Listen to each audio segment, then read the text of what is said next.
and welcome to Legally Speaking with me, Tarun Nangia. Today, we're going to discuss a very, very important issue that concerns our Chief Justice of India. On November 9th, 2022, he took oath as the 50th Chief Justice of India. That time, we had run a series called Hope. There was a lot of hope amongst a lot of people in the legal fraternity outside, in the business community, about Justice Chandrachud taking over as the Chief Justice of India. And after he's completed 150 days as the Chief Justice of India, we do one more show where we, of course, are going to discuss about the very important decisions that he's taken, the judgments he's delivered. And of course, there is a lot to discuss. So many things have happened.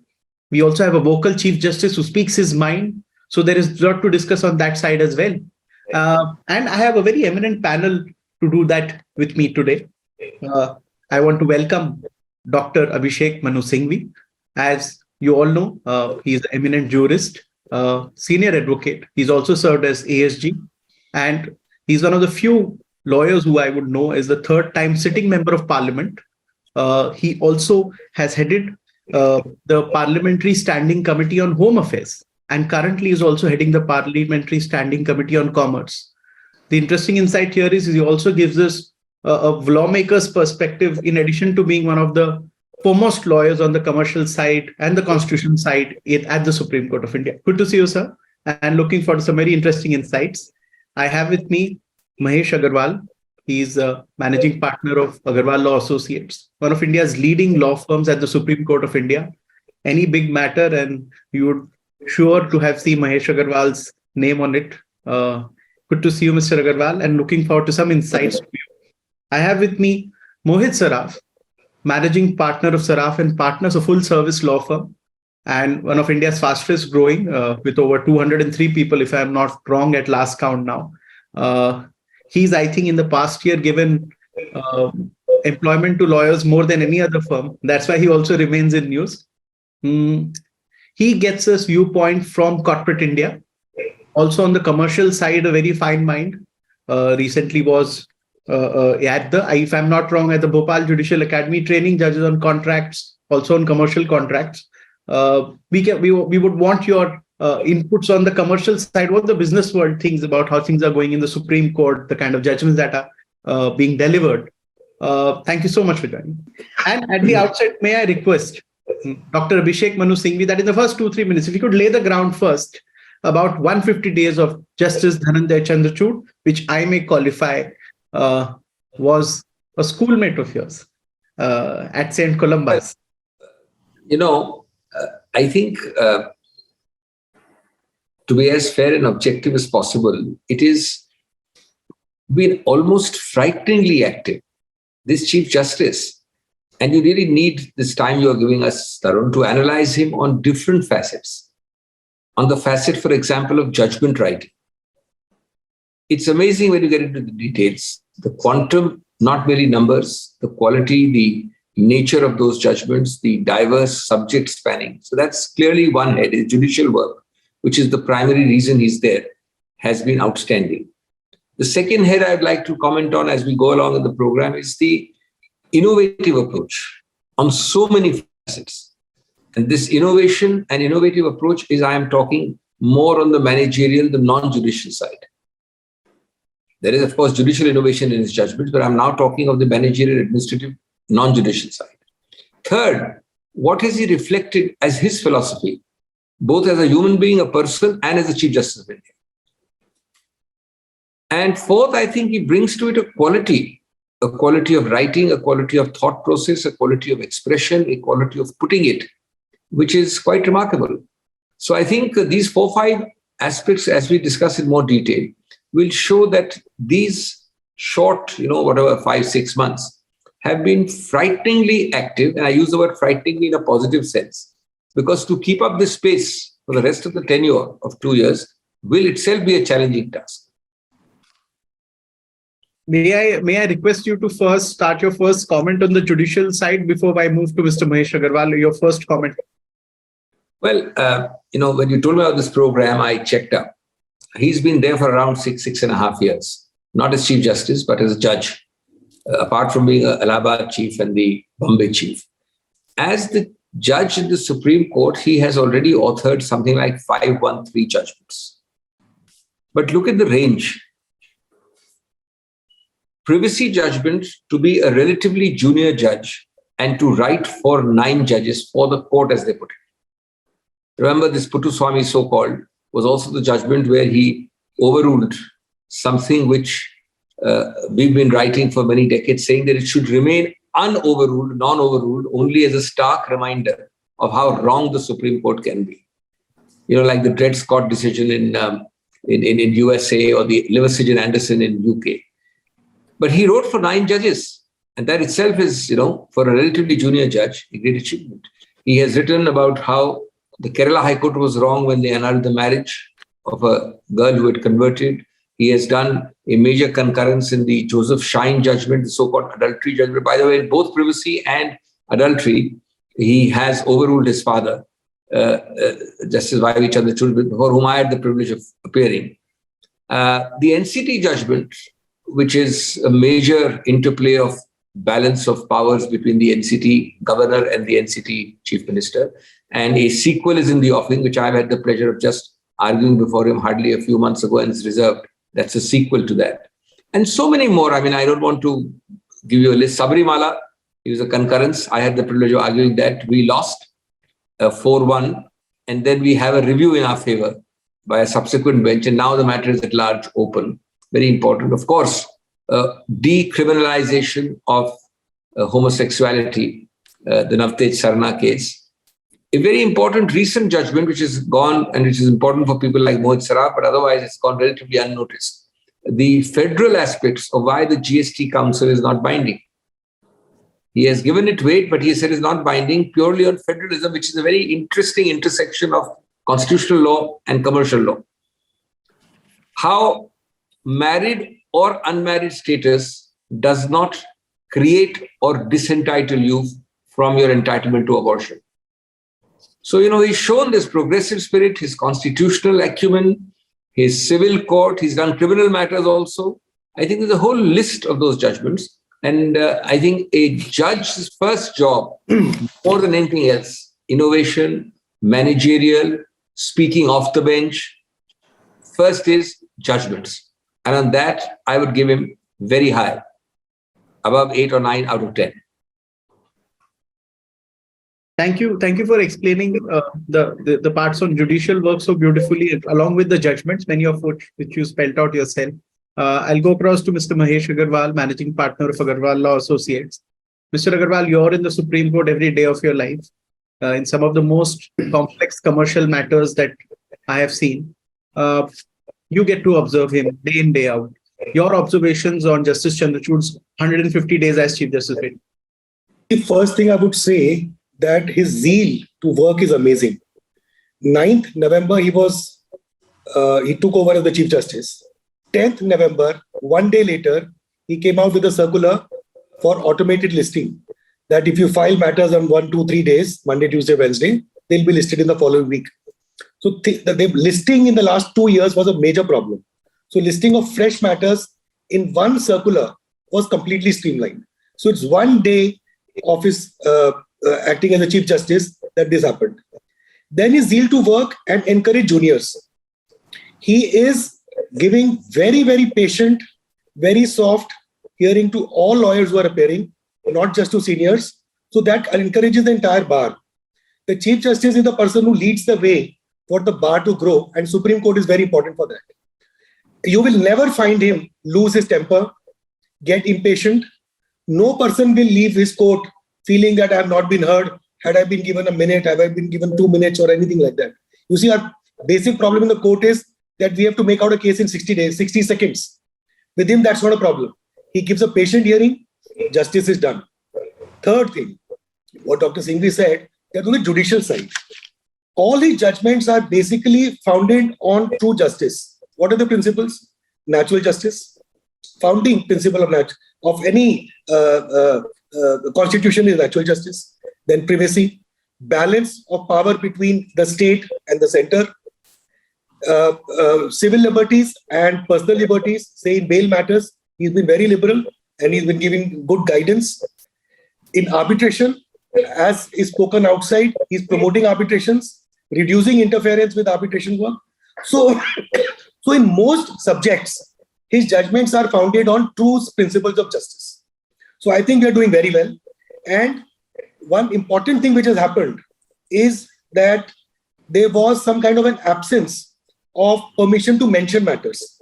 There are myriad reasons for which we need to mention matters. It's for early listing, preponing, postponing, filing, some urgency, some bail, whatever it is.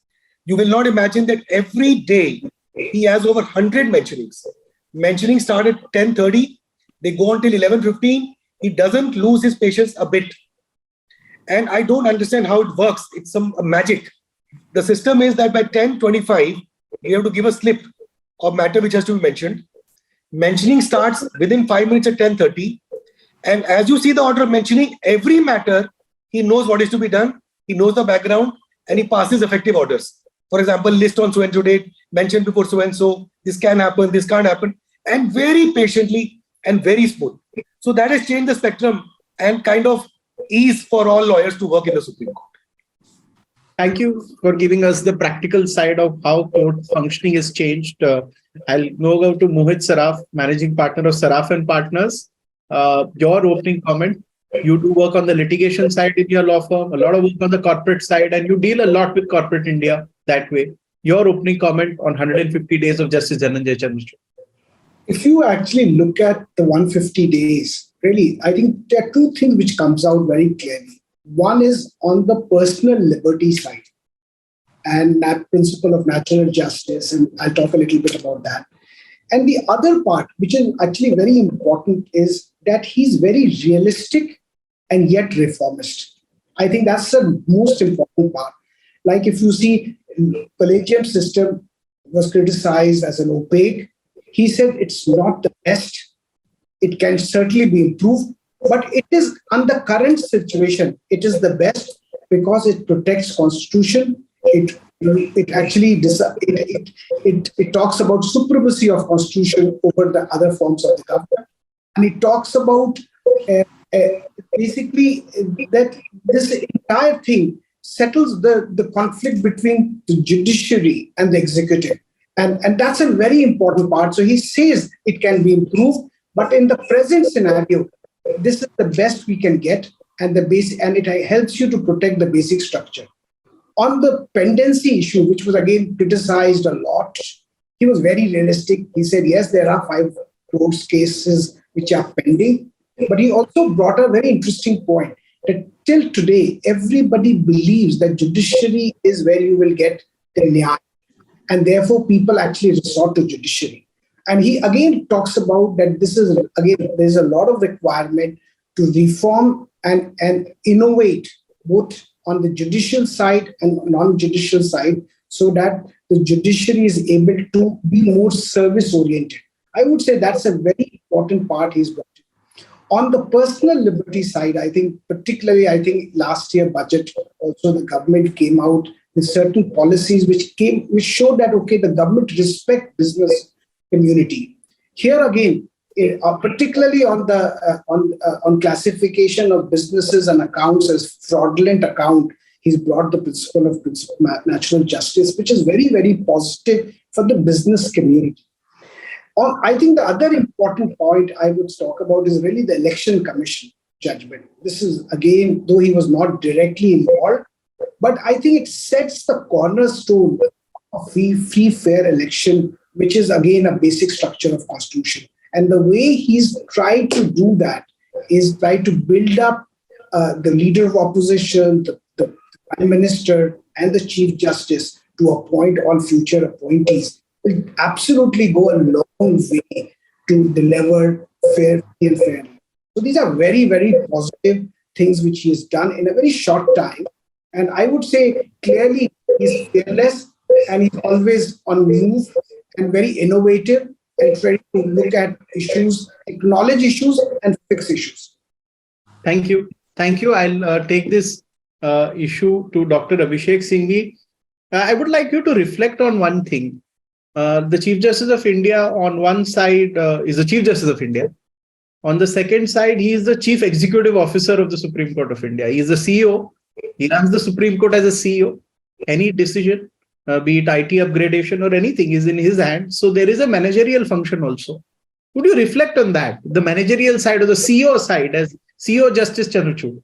I think that's a very important aspect. I make bold to say, and I don't want to have any hyperbole or exaggeration, but I cannot think of any Chief Justice of India, and I've spent a lifetime in the Supreme Court, who has been a greater or better Chief Executive Officer purely for innovation and technology. Now you forget that he's a judge writer, he's a judgment writer, he's a judge. For a minute, forget that. With all the heavy load of writing and 513 judgments already, with about just under 2 years still to go, or 1.5 years to go, you can imagine where he will reach by the end of 24. But look at innovation, look at technology. And that comes from his forward-looking, liberal, progressive approach, which is both pro-technology, pro-personal liberty, and clearly forward-looking. Some of the examples, perhaps even you may not remember, Tarun.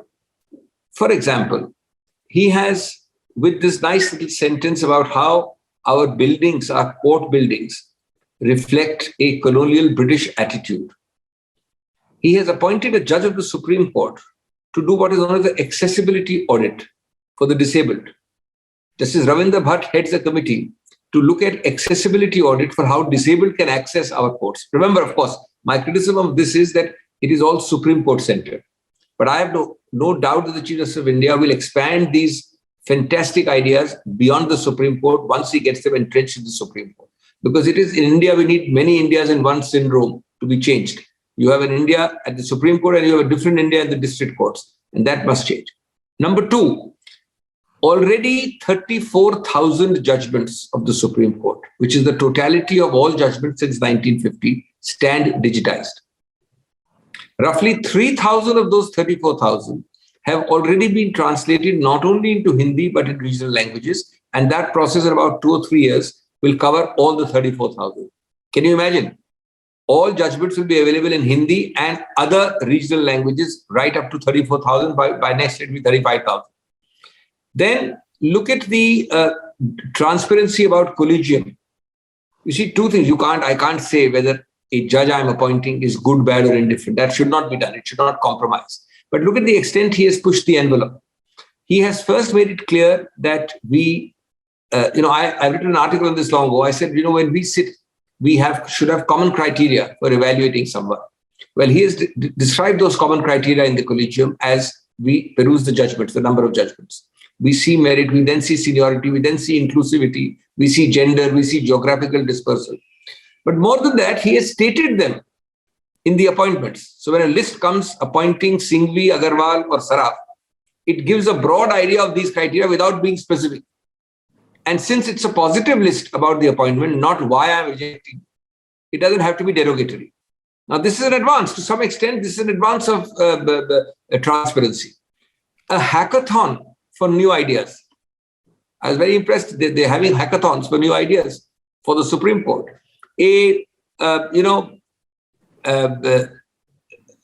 How many, I forget, I've been part of most of them for the last 6 months. 43 sittings for live streaming of constitution benches. 43 live streaming of constitution benches, including the last 2 matters I've done, live texting, that simultaneous texting, and so on and so forth. I mean, basically, even opening the courts. One of the figures I read was that the VC system has been upgraded, and he's been pushing even high courts and tribunals which don't do it. Because of that, in the Supreme Court, you have 2.5 lakh attendees in VCs till a few weeks ago. So on and so forth. I think Justice Narasimha is head of a committee which should have been set up long ago on categorization. When Mahesh files a matter, the categorization at the moment can be A, B, or C. That leads to, subjectivity. So that is being now organized. So I think there are lots and lots of good things, and then nobody has even looked at these things to the same extent, the same degree, and pushing both in momentum, direction, quantum, everything. But again, one sentence, this has to be expanded after a few months to our high courts. We are one India. We cannot leave the high courts behind, and to the district courts even more. That's where I think some amount of special effort will be needed by the Chief Justice. It's not enough to do it in the Supreme Court. Very interestingly, the point when you pointed out translation of 3,000 judgments in various languages, Justice Chandrachud then emerges as somebody who's democratized law, because in India, law is Roman words and English, which a lot of Indians don't necessarily know how to speak well or read well. And by translation, I think you want to make a comment before I went to... No, I'm not really taking your time, but apart from Justice Narasimha for categorization, Justice Bhatt for accessibility audit, I forgot to mention he has made Justice Oka head of an artificial intelligence committee. Oh, both for artificial intelligence and making the court paperless. Okay. These are great initiatives. They don't have to be scoffed at or being cynical about, because it takes time, but it brings in a culture. So, Tarun, if I can maybe make a point here at what Dr. Singhvi said, I think what he has shown, particularly on the non-judicial part, is huge. And I think is going to have a huge impact. But remember, lawyers and judges have a very limited time. When you have a very technology-savvy Chief Justice, what is really the requirement of time is, as what Dr. Singhvi said, that you need to translate it across every court in India. Therefore, what is required is to have somebody like a chief operating officer of the court, which can make sure that everything which is bringing it out, it gets translated quickly at the Supreme Court and then get translated across courts. Because I think somebody on a technology side or an operating side needs to be done. Because if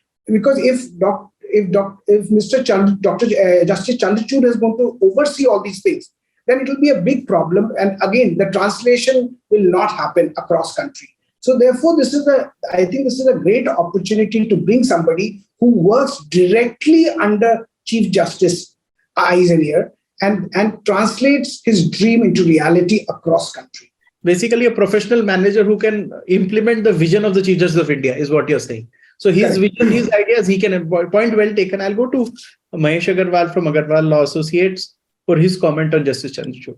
See, I would say what you just said, that Chief Justice is not just a Chief Justice, but a CEO. A Chief Executive Officer is running the entire court and running the entire establishment. And the success of the running can be seen on the ground as to what are the actual things which have happened. It is not conjecture, but really things on the ground which have happened. Today, the disposal of matters is more than filing. So in 6 months, say 15,000 cases were filed, 17,000 are disposed of. So that's a big success for a court which is buried with pendency, that our disposal has become higher than the filing. Second thing, on the ground, you would see that vacancies are almost nil, as of now, at least in the Supreme Court. And effective steps are being taken for filling up the vacancies all over the court. Now, filling up the vacancy not just requires, it requires a lot of time, but important thing all the brother judges have to be carried forward. So it shows teamwork.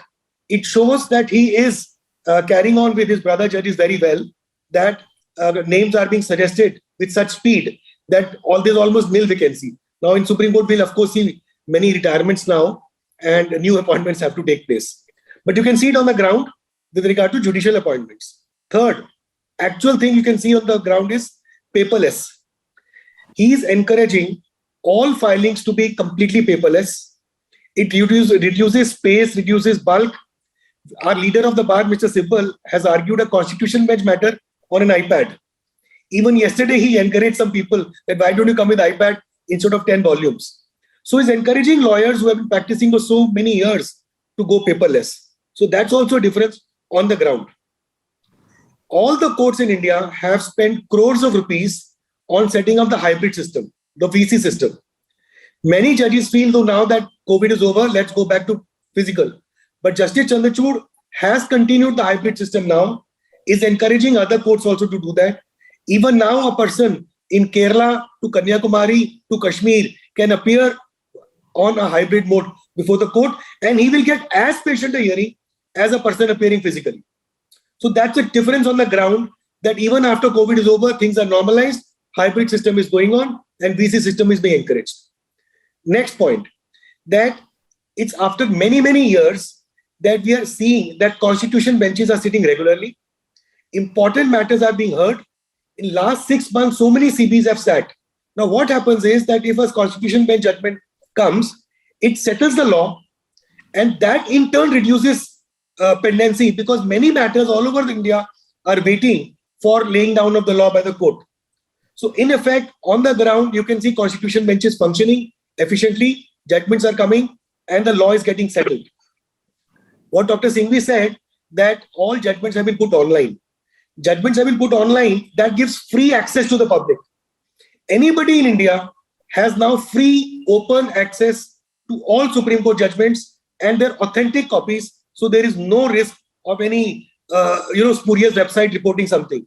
You have an authentic Supreme Court website giving judgments that helps all students of law, people who are otherwise interested, educationists, everybody. So that's a big change. What I mean is that the CEO has worked so effectively last 50 days, then you can see the change. Okay. Point very well taken. Thanks for sharing those insights. I think that judgment also helps a lot of lawyers who don't do so well in Mufassil areas where, they can't afford memberships of these judgment providing websites. That's also a good thing. So it's free for all. I'll go to Dr. Singhvi. Chief Justice of India is also what you called the ideas man.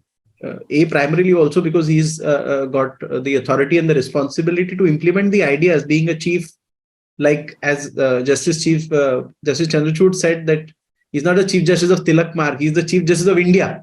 And the Chief Justice of India, when he implements an idea, has a far-reaching impact. Different times require a different kind of an attitude. I remember a retired Chief Justice of India who served in the 90s once told me how he set up one of India's leading law schools, which is now one of India's leading law schools. Justice Chandrachud, of course, digitization of courts. He has so many things on his plate. Could you reflect on this part of Justice Chandrachud, the innovations, the ideas man that he is? Well, Tarun, actually, all the things we've just talked about are about him being an ideas man as far as that is concerned. This is all about innovation, accessibility audit, new categorizations, artificial intelligence, really pushing the envelope, not in his court, but elsewhere, for VC, for hybrid, making these judgments available, putting a team together to take the next 3 years to translate all the 30,000. In fact, but more than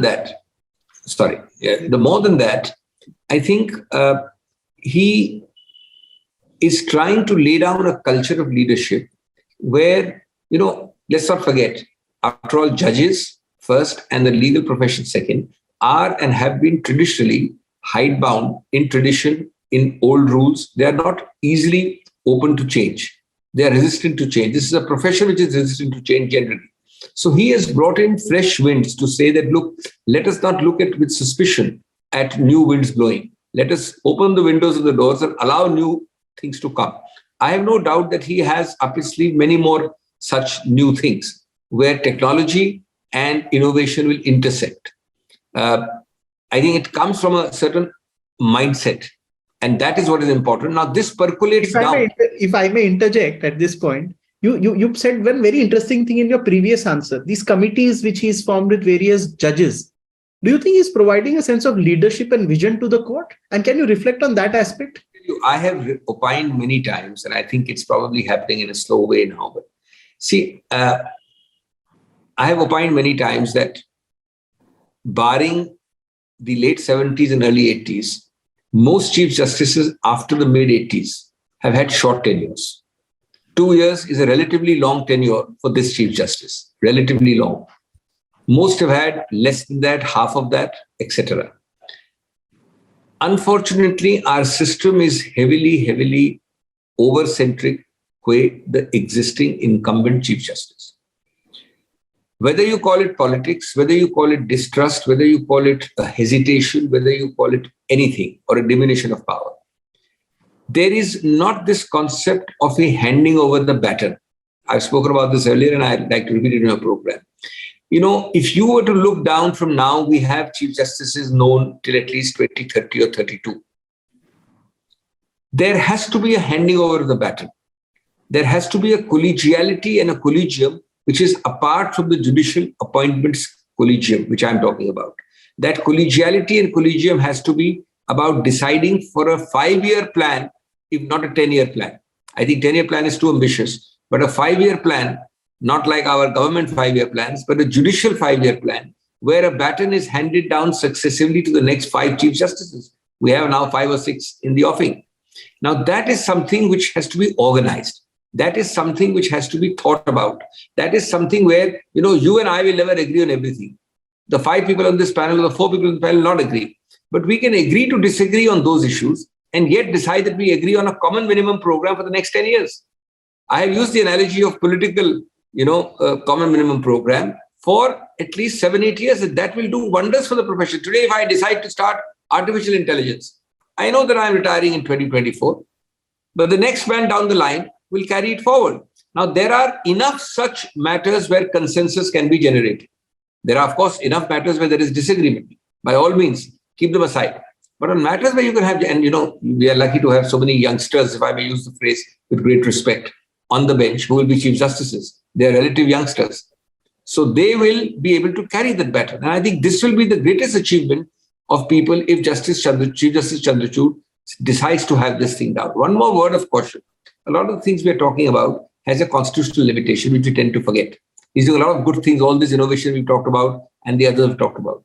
The limitation is that technically, it is completely technical, the Constitution does not give any power judicially or formally to a Chief Justice of India to control the administrative apparatus of high courts or courts subordinate to the High Court. You'll be surprised the entire subordinate court apparatus is controlled by the High Court. And the Supreme Court has no administrative power over the High Court. None. Zero. There are judgments which say that technically if the Chief Justice of India, I direct the Chief Justice of Delhi High Court, Mr. Mahesh Agarwal, to do ABC on the administrative side, it can be ignored. Now, therefore, you have to lead by example. Therefore, you have to lead by not making it technical or imposition-based, but on coming out from inside. And that's how alone you can enthuse, by making an example, pushing them, and people listen right down to the bottom. I will like to bring this up with Mr. Mohit Saraf. There's a very fine judgment by Justice Chandrachud on the fraud circular, which incidentally, Dr. Singhvi appeared in that matter, and he's in a sense that promoters should get a hearing before their accounts are declared as fraud. Businesses look forward to judgments which in a sense, make doing business in the country easier. Sometimes there are excesses on the policy side. There are excesses, they are sometimes an overreaction to an incident. It happens in the bureaucracy. Sometimes you have to show you're acting. But the courts, bring these things back to a certain level where, these things can be looked at from the perspective of sometimes policy excesses need to be set right by the courts, and courts do a fine job in this country of doing that. It would be a very, very worrisome situation if the courts completely stopped. And in fact, Dr. Singh was kind enough, he recorded a show on this topic, I think last week. But I would want you to reflect on this issue about how on the policy side, how the court's intervention is important, and Justice Chandrachud is also leading wherever it is required. I think you're absolutely right. I think the clear thing, what the judgment talks about is that we respect business. If the business is doing unethical practice, they should be given a patient hearing. It should be a reasoned order. And if they have to be classified as fraudulent, so be it. But it should not be non-speaking order behind the closed door, because that does not build transparency and does not bring rule of law. I think that's a very clear thing. Same thing, if you think about it, that all these years, the business community in India have been very, very worried about IBC, criminal law. At FICCI, I'm on the national executive. We work very closely with government on removing criminal liabilities on businesses and directors. Now, again, here also, if you see the Chief Justice making it compulsory for every bench to hear 10 bail matter every day. What it is also doing it by leading by example, that he's giving bails, he's looking into the case, and also removing that nervousness at lower judiciary. That if you give a bail, that means somebody will think that there is some hanky-panky going on. So I would say that's because he's giving personal liberty He's giving the personal liberty importance. He's appreciating that, and he wants to control. He does not want everybody to have a field day, but he does not want to just put people behind the bars without really the due process and without the requirement. And bail is the rule, not the exception. So I would say all these things is building a lot of support. Today, I think at some stage, the business community, the business houses were very, very nervous. But today, I think even if you look at the Adani case, after the committee was set up, I think that generally the markets and the industry gave a thumbs up because they believe that judiciary will not let anything go under the carpet, but also will make sure will not destroy just because if something is political. So I would say that is a very, very strong sense. And again, as Dr. Singhvi said, that this is leading by example. You are taking bold steps, bold judgments, and also empowering the lower judiciary to take this thing forward. So I think it's a very, very positive step. Point well taken. I'll take this now to Mahesh Agarwal, Managing Partner of Agarwal Law Associates. Mr. Agarwal, your presence in some of the most hotly contested corporate battles or commercial matters in Supreme Court is a day-to-day occurrence. When such judgments like one on the fraud circular or some others also which is delivered, what kind of message does it send across the judiciary? Because the court is taking a stand where business is hurting. And in India, it is not uncommon for, there is a decision where policy excesses do happen. I think Dr. Singhvi will reflect in his answer on that because he's also in parliament. So, he can also give us that perspective. But I want to know from you, how is it on the commercial side? How the court is looking on the commercial side?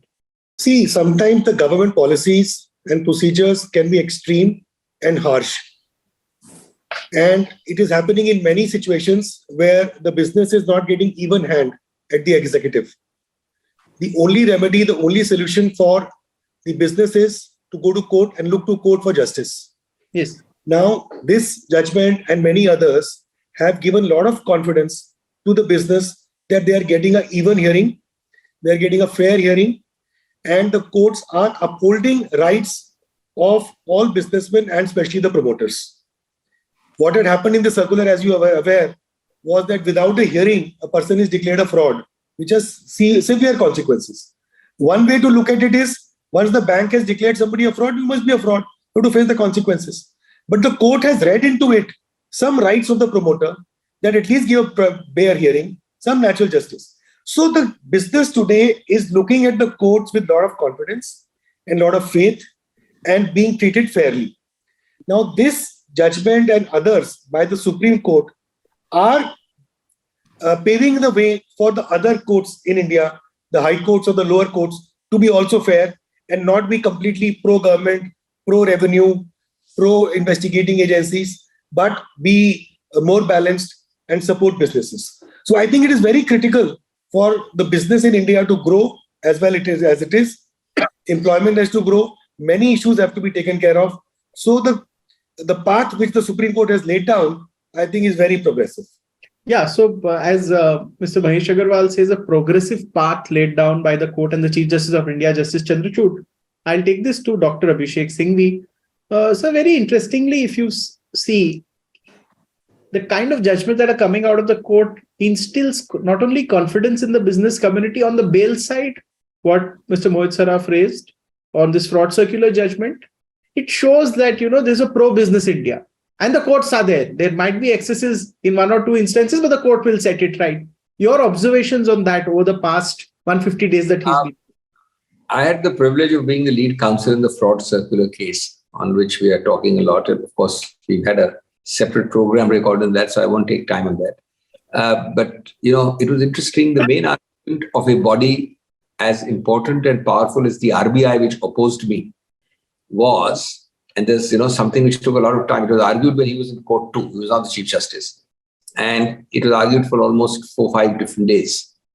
And the RBI said, look, before, what is this fraud circular? The principal job involved here is that I will refer Mr. XYZ to the CBI or to the ED as being a fraud. So the argument was, interestingly, and which is well established in law, that before I refer you to be filing an FIR, which the CBI may do or the ED may do, I don't need to give you natural justice. Surely I don't have to tell you that, look, I'm about to file an FIR against you. It's established in law. One of the arguments I made was that, look, this may be called fraud, but the well-established law is that where either the statute specifically ousts or excludes natural justice, you may decide that to exclude. Where it includes, the issue doesn't arise, you have to include. The real issue is where it is silent. Where it is silent, you will read into, and the rightful phrase in the old law, the common law will supply the omission of the statute. So you read into it natural justice. And that's what Justice Chandrachud did. So he dealt with something which was full of prejudice, showing that prejudice cannot take the place of reasoned judgments. The whole case involved examples where fraud of 1,000 crores, 2,000 crores was bandied about by RBI, by the counsel who opposed. That's one. Second, in this discussion on the RBI fraud case, we tend to forget another natural justice judgment which has come a few days ago. Sealed cover fate has been sealed. But the sealed cover fate which has been sealed by Justice Chandrachud's judgment a few days ago also involved natural justice, because sealed cover is nothing but a denial of natural justice. Sealed cover is another way of denying natural justice. There again, he has spoken very strongly, and that's the national security angle.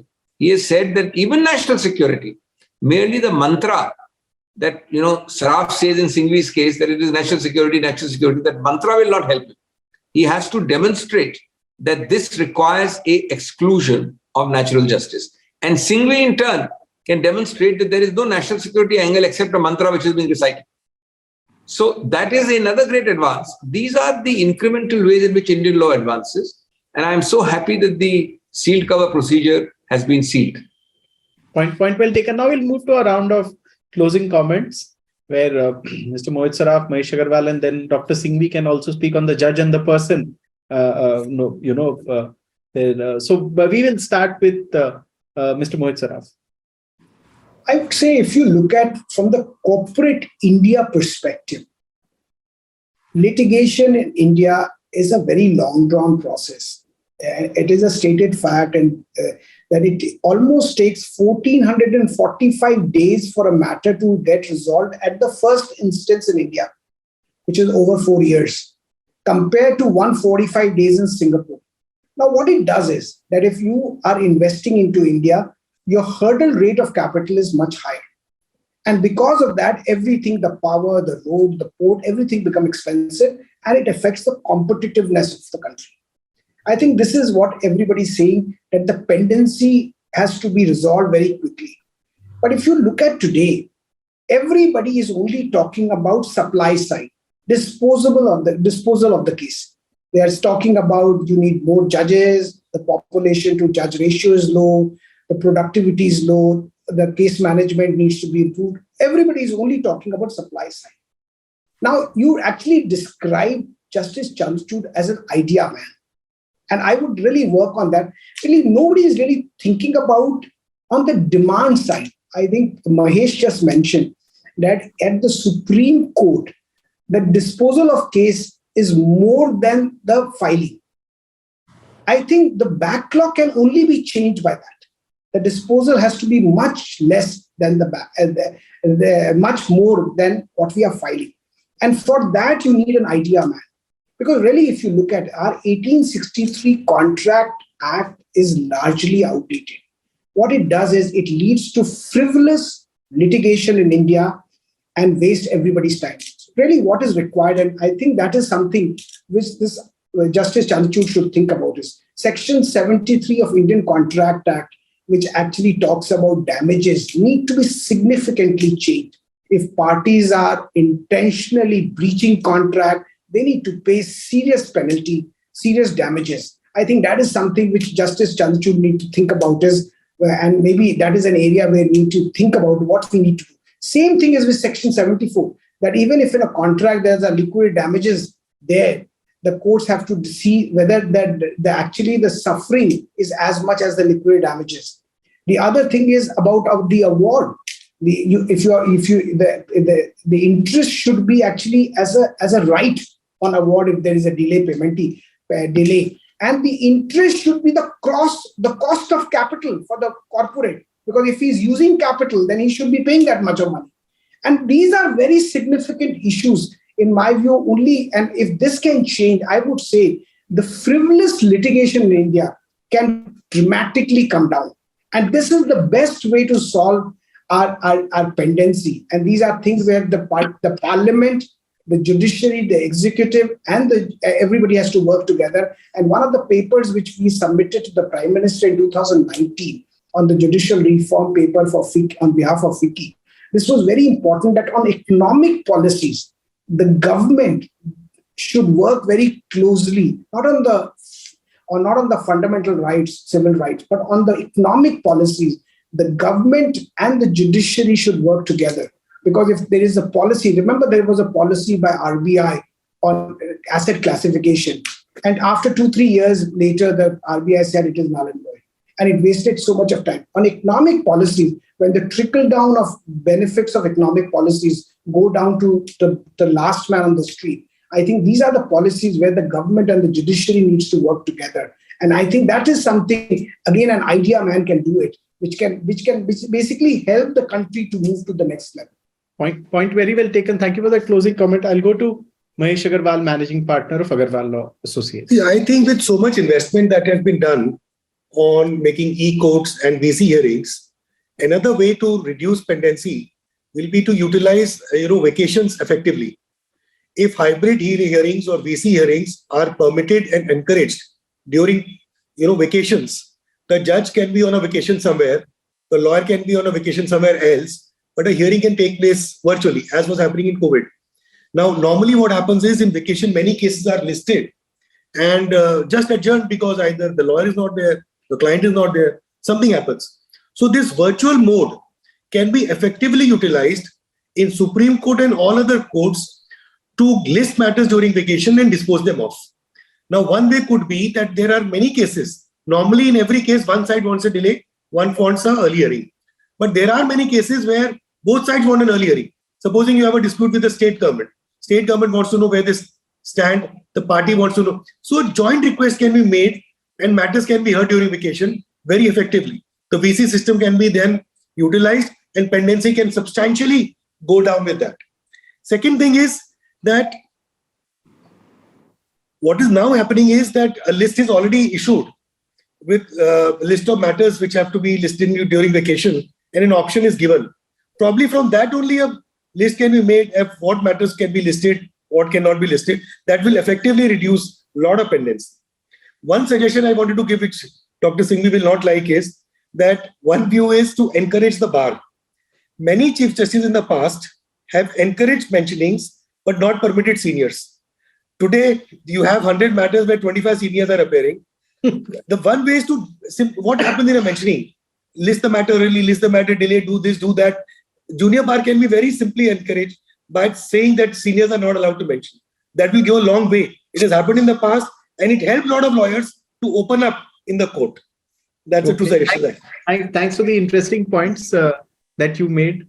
I'll go to Dr. Singhvi. If you could speak on Justice Chandrachud, the judge and the person, but also because this mentioning issue is brought about, and Justice Chandrachud made a comment on judges should hear matters now virtually because COVID cases are rising. I want to ask you one thing. You personally practice in the Supreme Court of India, but you also happen to go once in a while to the Delhi High Court, but many times to NCLAT.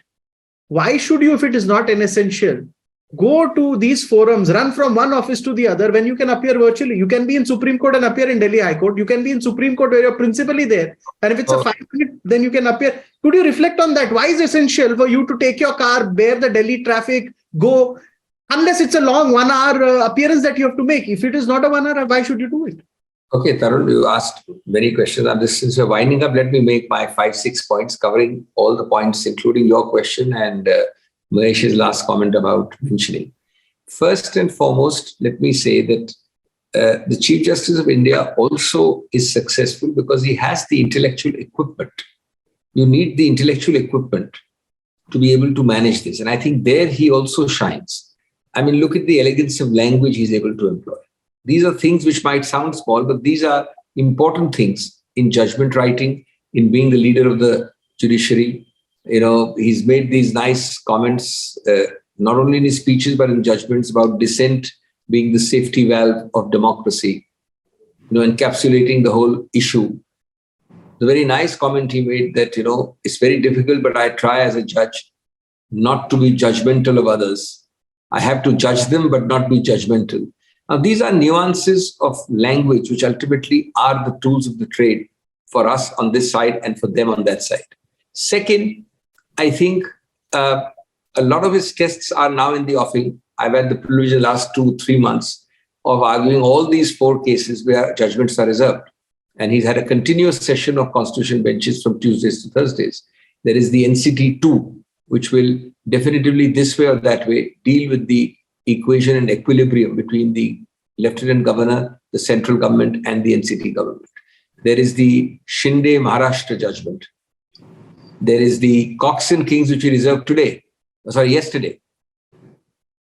The arbitration matter, where arbitration group concept, very important for commercial law, where I did the rejoinder yesterday. And there is, of course, quick on the heels starting next week, which is why I said there's been a continuity of constitutional benches, the same-sex marriage issue, where I am likely to be the first or the second counsel. So we're preparing for that. So these are tests for the Chief Justice. He's in all of these, reserved or not reserved, and he will be then displaying his acumen and his talent in this. The third point I want to sound a note of caution. Arrears are the major bugbear of Indian law. But, we have been talking again and again in this program of arrears in the Supreme Court. Let me tell you, at the highest, the arrears here have been 1.5 lakhs. Effectively, they are less than 50,000 because of tagging. This is not even worth talking about, according to me, because the Supreme Court is an island of excellence and exception in a sea of problems. India has increased its arrears from the staggering figure of 3 crores pre-COVID to 4.25 to 4.3 crores post-COVID. That's the problem which he has to address. And that problem is not easy to address because he can only exhort, he can only, inspire the lower courts, but he has to provide that whole system because that's where the arrears problem has to be attacked at the base. Of these 4.5 crores, 4.25 crores, more than about 2.5-3 crores is right at the bottom. In fact, more than 3 crores. Less than 1 crore is in all the high courts put together.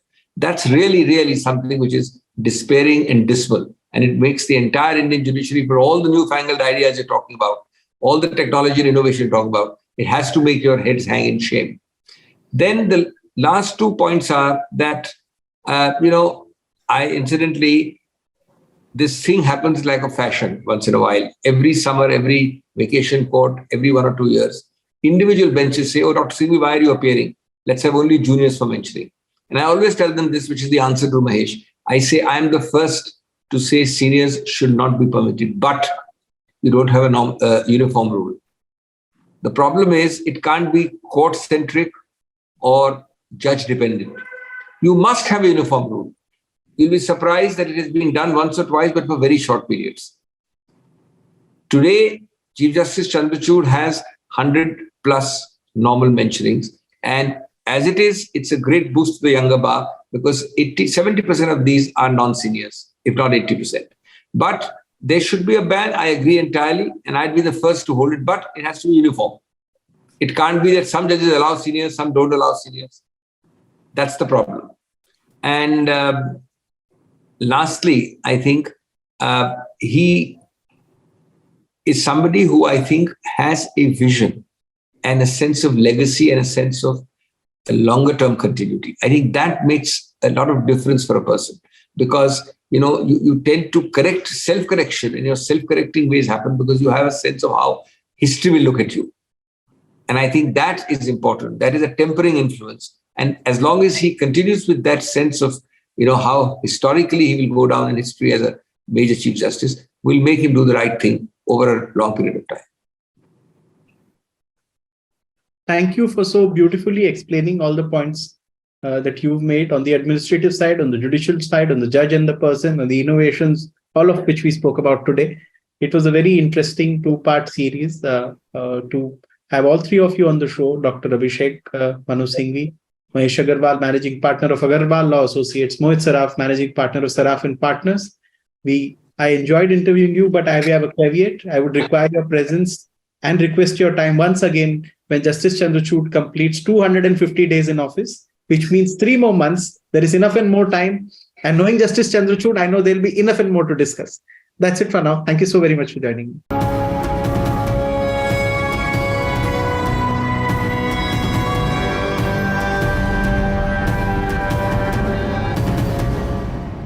For more such videos, subscribe to the NewsX YouTube channel, hit the bell icon.